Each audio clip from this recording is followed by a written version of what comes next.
이 강의는 보기 문제가 나왔을 때 우리가 보기 문제를 어떻게 하면 정확하게 풀 수 있을까? 정확한 풀이가 시간 단축 그리고 정답률 상승 이렇게 연결되는 다고 생각합니다. 오늘은 그걸 한번 해보는 걸로 하죠. 그래서 보기 문제를 하나 선생님이 가져왔고요. 아주 유명한 문제입니다. 2020학년도 9월 모의수능 30번 문제인데 그 정답률이 아주 낮았던 문제고요. 학생들이 상당히 어려워했던 문제이기도 하고 지문이기도 합니다. 우리 이런 문제 나오면 대체로 문제 한번 볼까요? 실수들 많이 하죠. 도대체 어느 지점에서 실수가 있었는지 한번 문제를 보면서 한번 고민해 보도록 하겠습니다. 예, 지문을 먼저 볼게요. 문제부터 볼까요? 여러분, 이렇게 보기 문제가 나오면요.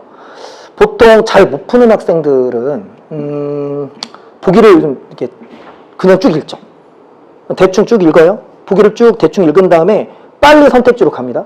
그리고 나서부터 선택지 갖고 고민해요. 1번 어디 있냐, 2번 어디 있냐, 3번 어디 있냐를 계속 왔다 갔다 하죠.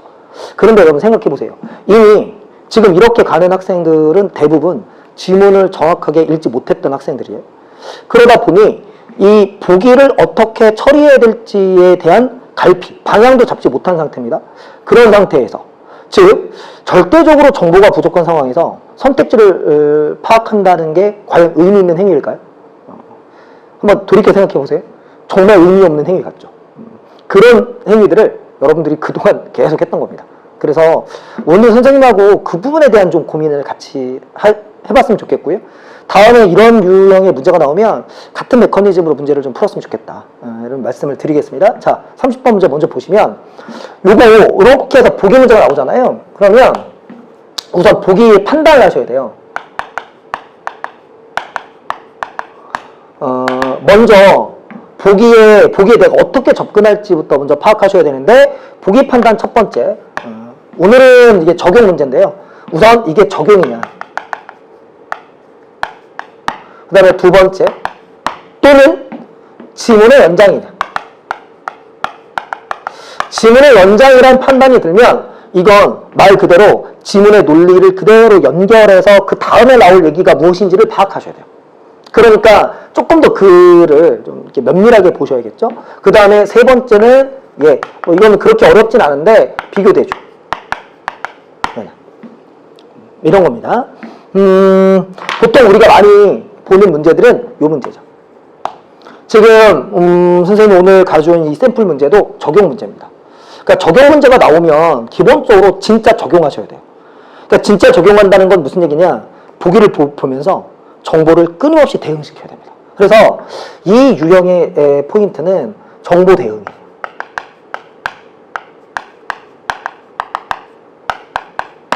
그러니까 그냥 읽으시면 안 돼요. 보면서 이 정보까지는 뭐, 이 정보까지는 뭐, 여긴 뭐 해서 기본적으로 보기를 보면서 필요한 정보를 다 대응시켜서 확보해낼 수 있는 만큼 확보하시고 그리고 선택지에 가서 한 번에 선택지를 잡아내는 겁니다. 이걸 일단 먼저 이해하셨으면 좋겠고요. 자, 그러면 여기까지는 됐죠. 한번 지문을 한번 볼게요. 이 문제를 풀기 위해서 어떤 정보의 포인트를 좀 맞춰야 될까 한번 보겠습니다. 글이 쉽진 않아요. 그래서 여러분들이 꼭 먼저 읽어보셨으면 좋겠고, 우선 선생님은 이 지문에서 이 문장에 좀 주목해야 되지 않을까 생각합니다. 여기죠? 이게 일단 글의 포인트가 될 지점이에요. 이 말은 점유자와 소유자가 항상 일치하지 않는다는 얘기는 이런 거 아닙니까? 그러면 점유와 소유가 일치하는 경우도 있고 일치하지 않는 경우도 있다. 맞죠? 글은 이렇게 볼 수 있겠죠. 그런데 우리 상식적으로 생각해 보세요. 여러분, 아니 내가 갖고 있는 게 내 거예요. 그럼 문제가 될까? 문제 안 되죠. 그러니까 일치되는 경우에는 별로 문제가 안 될 거예요. 그런데 일치되지 않는 경우가 문제이지 않겠습니까? 라고 충분히 생각할 수 있죠. 이 정도의 생각을 일단 해 주셨으면 좋겠고, 그 다음에 여기 밑으로 내려가면 이 내용에 대해서 조금 더 구체적으로 드러내는 거예요. 그러면서 개념이 하나 나오는데요. 이렇게 가는 걸 우리가 직접 점유라고 한답니다. 근데 직접 점유를 잘 읽어보시면 직접 점유 이렇게 되어 있습니다. 물건을 빌려 쓰거나 보관하고 있는 것, 여기까지죠. 끊어볼게요. 그럼 이거 빌려 쓰거나 보관하고 있는 거니까 본인 거예요, 본인 게 아니에요? 그렇죠. 본인 게 아니죠. 본인 게 아니니까 이거 뭐예요? 아, 이거 점유와 소유가 일치하지 않는 경우다. 그러니까 이 앞에 이 문장이 그대로 뭐 되는 거예요? 지금 구체화되는 거예요. 여기까지 되죠. 그 다음을 포함해 물건을 물리적으로 지배하는 상태가 되는데 여러분 보세요. 점유와 소유가 일치하지 않는 것을 포함한다는 건 점유와 소유가 일치하는 것도 당연히 들어가 있다는 얘기죠. 맞죠? 그러니까 지금 여기 이 직접 점유에는 점유와 소유가 일치하지 않는 경우도 있지만 두 번째 포함했다고 했기 때문에 점유와 소유가 일치하는 경우도 같이 들어가는 거예요. 여기까지 되죠. 이렇게 놓고요. 그 다음에 이에 비해 어떤 물건을 빌려 쓰거나 보관하고 있는 사람에게 자 어떤 물건을 빌려 쓰거나 보관하는 사람에게는 이 사람이죠. 점유와 소유가 일치하지 않는 사람에게 그 물건의 반환을 청구할 수 있는 권리를 가진 사람도 그러면 생각해보세요. 물건의 반환을 청구하는 권리를 갖고 있는 사람은 누구겠습니까? 자 상식적으로 생각해보세요. 아니 자기 게 아닌데 달라고 할 수 있어요? 못 달라고 하죠. 그러니까 이 사람은 어떤 사람입니까? 자기 거인 사람이네요. 그러면 이거 뭐예요? 점유와 소유가 일치하는 사람이에요. 왜냐하면 이런 사람도 뭐라고 한다고요? 이런 사람도 사실상의 지배를 한다고 볼 수 있다. 이런 걸 뭐라고 한다고? 이런 걸 간접점유라 한다고요. 그러면 생각해보세요 여러분. 자 여기를 한번 정리해볼까요? 점유와 소유가 일치하는 경우는 다시 두 가지가 있네요. 하나는 간접점유. 맞죠? 그런데 일치하는 경우에, 그러니까 일치하지 않는 경우에는 직접 점유가 있어요. 근데 직접 점유는 다 일치하지 않는 게 아니고 직접 점유 중에 일부가 일치하지 않죠. 그러니까 이 경우는 직접 점유 중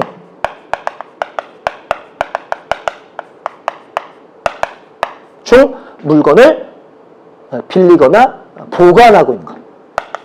빌림과 보관. 이렇게 가는 거예요.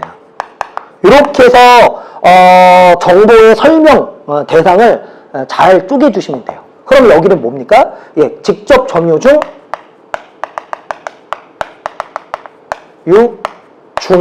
본인 거 이렇게 가는 거죠. 그러면 이 글을 볼 때 단순히 직접 점유, 간접 점유 이렇게 나누시는 게 아니고 다시 직접 점유, 간접 점유를 점유와 소유의 관계로 다시 정보를 이렇게 나눌 수 있어야 됩니다. 여기서부터가 이 글을 읽을 때 굉장히 중요한 지점이에요. 여기까지 이해하시죠? 이렇게 보셨으면 좋겠고, 자, 한 번 더 들어가 볼까요? 여러분, 생각해 보세요. 아니, 어쨌든 그거 내 거죠. 그 다음에 이것도 뭐예요? 내 거죠. 내 거인 게 문제 돼요? 내 거인 거 문제 안 되잖아요. 근데 뭐가 문제가 될까요? 당연히 내 게 아닌데 갖고 있는 게 문제가 되지 않겠습니까? 따라서 이 글의 흐름은 이쪽으로 가지 않을까라고 예측이 가능한 거예요. 여기까지 됩니까? 자, 그 다음 한번 볼게요.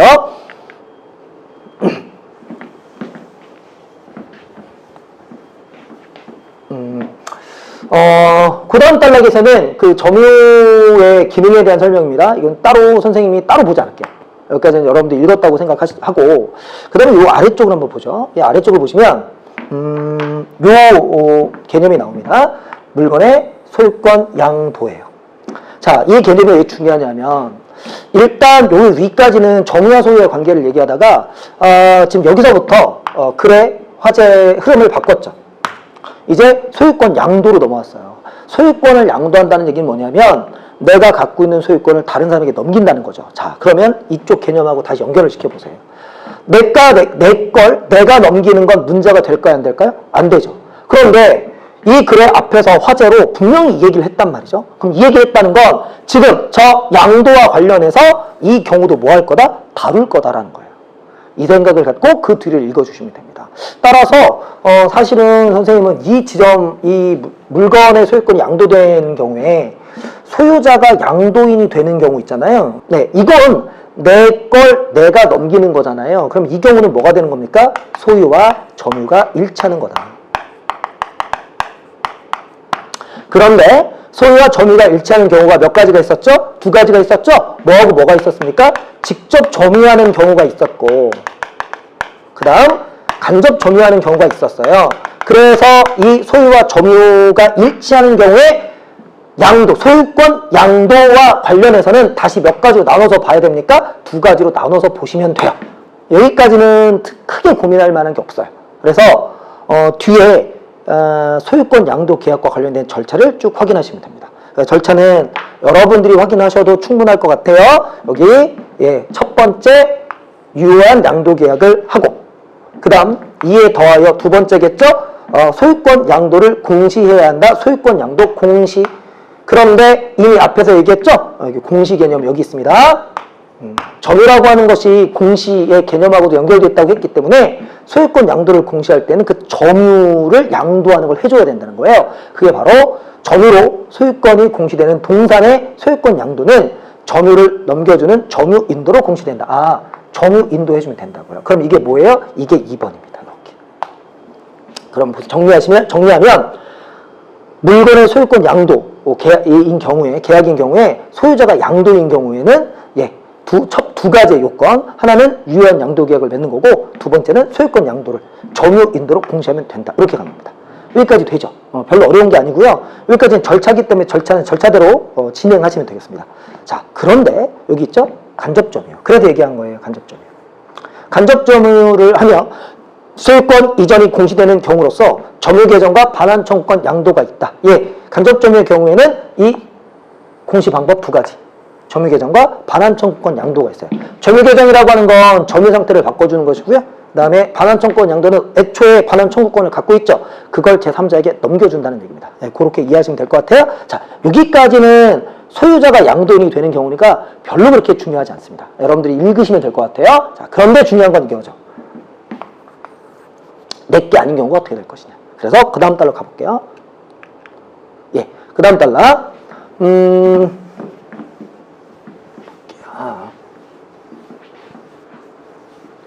자, 지우고 갑시다. 중간은 여러분들이 읽으셨다고 생각하고요. 포인트 여기입니다. 소유자, 양도인이 소유자가 아니더라도 이 부분이죠. 소유권을 취득할 수 있을까? 자, 왜 물어봤을까요? 당연히 취득할 수 있으니까 물어봤겠죠. Q가 던져졌으니까 Q에 대한 A로 가는 건 당연한 거고요. 앞부분이 본인이 본인 걸 넘겨주는 계약과 관련된 설명이었기 때문에 여기는 지금 본인께 아닌 걸 넘겨줄 때 계약 관계를 설명하겠다는 겁니다. 그러니까 여기에 좀 집중하시면 되겠고, 한번 가볼게요. 점유로 공시되는 동산의 경우 양수인이 충분히 주의를 했는데도, 자, 이때 여기서부터 여기까지 점유로 공시되는 동산의 경우입니다. 조건이죠? 이게 아니면 지금 적용되지 않는 거예요, 여러분. 아무거나 다 되는 건 아니고 이 경우에 해당하는 겁니다. 양수인이 충분히 주의를 했는데도 양도인이 소유자가 아님을 알지 못한 채 양도인과 유효한 계약을 하고, 자, 여기에서 하나 요건 들어갔습니다. 충분히 뭐 했는데도 불구하고 주의했음에도 불구하고, 그죠? 주의했음에도 불구하고 양도인이 소유자가 아님을 알지 못한 채, 이게 첫 번째 요건입니다. 그러니까 주의를 안 기울이면 안 된다는 거예요. 그리고 알고 하면 안 된다는 얘기입니다. 그 다음 두 번째 요건, 양도인의 유효한 계약으로, 이거는 소유와 점유가 일치하는 양도계약하고도 똑같은 거죠. 그 다음 마지막 점유인도로 공시를 했다면 이게 세 번째 요건입니다. 됐죠? 이거 이렇게 가는 겁니다. 보세요. 잠깐 여기서 정보만 잠깐 가볍게 정리하고 갈게요. 지금 소유와 점유가 일치하지 않았을 때입니다. 소유자가 아닌 경우에 양도계약,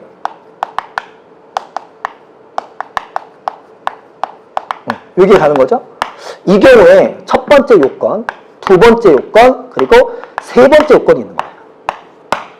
첫 번째 요건은 주의가 있고요. 주의, 그리고 알지 못한 채.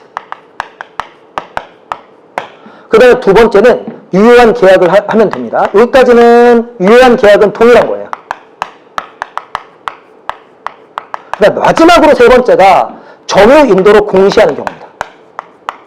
그러면 공시까지 끝냈죠. 그럼 생각해 보세요.